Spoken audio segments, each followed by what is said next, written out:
My name is Christa Maiwald. I live in the Springs in East Hampton, and I've lived here for 34 years, and I wouldn't live anyplace else, to tell you the truth. I still love it here. I'm an artist. I've always been an artist, and in the summertime I have a summertime job, like most people have 2 or 3 jobs out here in the summer, and I bake.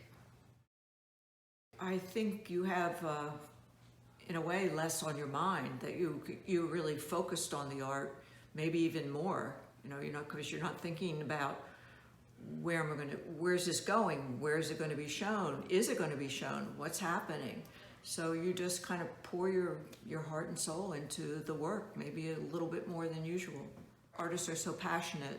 They go into their studio and they get new ideas because of what's going on, and they have more time. There wasn't any business going on really, it's at least out here. And I think that's what happened. Well, I was already working on a series on how the climate is changing and changing the world.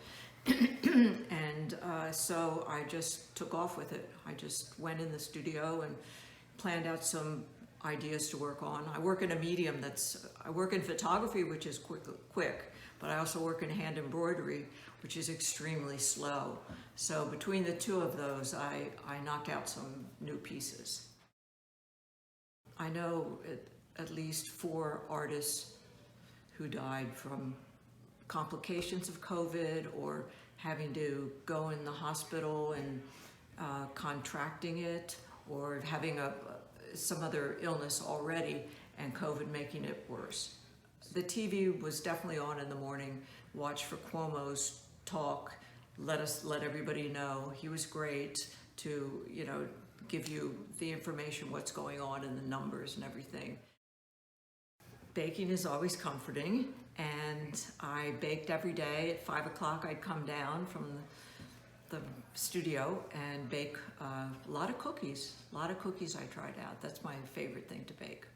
And walks, that was interesting. I always walk every day, but to see more and more people out, and more people with whole families with kids and everything, that was sort of wonderful to see all that. That was really cool.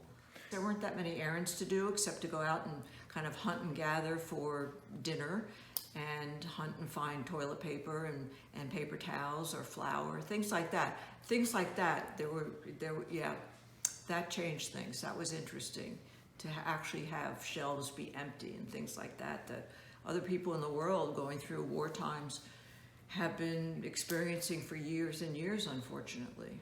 So this was a big deal for people out here.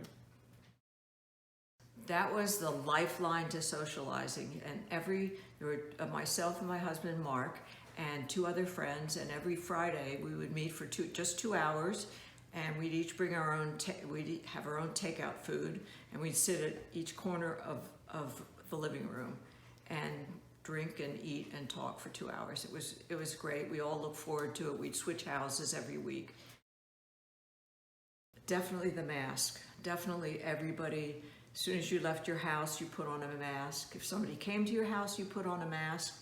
And I had one scary image, which was, if everyone's wearing a mask, it will be much easier to commit crimes. And that was really, really a frightening thought. And I don't know if crime went up. I'm not sure, but I didn't like that image, no. I think people were willing to help people more and give to things like the food pantry, which really became a very important thing to feed all these people who couldn't get to the market and weren't getting deliveries, that kind of thing.